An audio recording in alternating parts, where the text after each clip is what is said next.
During the turn of the 20th century, the country may have been segregated, but one African-American doctor saw no color lines. News Channel 6's Renata Dubose kicking off our Black History Month series with a look at the life of the first black dentist in our area.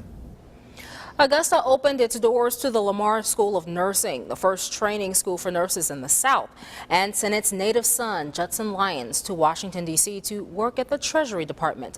But in the late 1800s and early 1900s, you also saw Dr. James Edward Carter Sr. traveling around the two-state by horse-drawn wagon as a dentist for whites and for blacks. He treated anybody who needed care. Raised by his mother and grandfather in South Richmond County's Gracewood community, James Edward Carter became Augusta's first black dentist. Colleges had elementary, high school, and college in those days. So he enrolled in Payne and stayed there until he was a graduate of Payne College.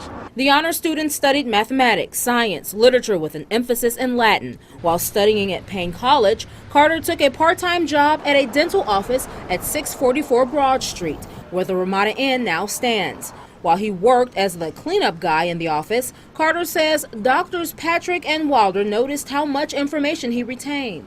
They decided that if you were interested, maybe we can get you trained in it. So they allowed him to observe their procedures in the dental office. And with that, he picked up a lot of skills, and then they started formally training him in the clinical study of dentistry. From there, it was off to Atlanta Dental College to take the Georgia Board examination to become a certified dentist. Not having attended a dental school, they awarded him the title DDS, Doctor of Dental Surgery. So therefore, he had the official title of Dr. James E. Carter. In 1898, Dr. Carter opened his own private practice at that same Broad Street location. Augusta's Great Fire of 1916 burned his office, and he relocated to the corner of 5th and Broad. You could also catch him practicing dentistry from the back of a horse-drawn wagon, traveling the dirt roads of Appling, Clarks Hill, Schultz Hill, Thompson, Lincoln, Rennes, Millen, and Waynesboro. He would have a dental chair and what you call a foot-powered pedal drill wheel, which was a mechanism where he could do his drilling and all that shaping of teeth and that type of thing. He had a blower and a burner to shape his gold crowns. Though trained to treat the black clientele, Dr. Carter treated everyone. But his grandson says finally having a black dentist in town was a big deal for people of color. So they were going to white dentists and physicians and all, but they were very, very badly treated and segregated. And they were treated after white patients were treated. So it was sort of an insulting and an attack on their dignity.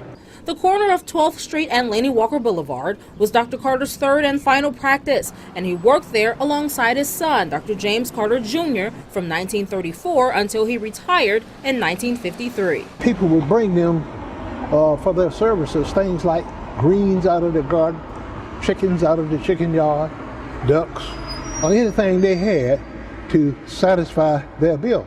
And of course, they took it. Now the reason being, there's method to the madness. The reason being, one of these days you're going to have something. Outside of dentistry, Dr. Carter helped build some of Augusta's schools, such as C.T. Walker, by petitioning President Franklin Roosevelt's Works Progress Administration. In 1917, he worked with the committee with Lucy Lane to found the NAACP chapter. During all that time, he was active in politics and getting people to vote. They could vote in general elections, but couldn't vote in local primaries because of the black codes. He was a gardener who raised fowl. He loved to listen to classical music with Edison's gramophone. He was a husband and father whose son and great-grandson also became dentists.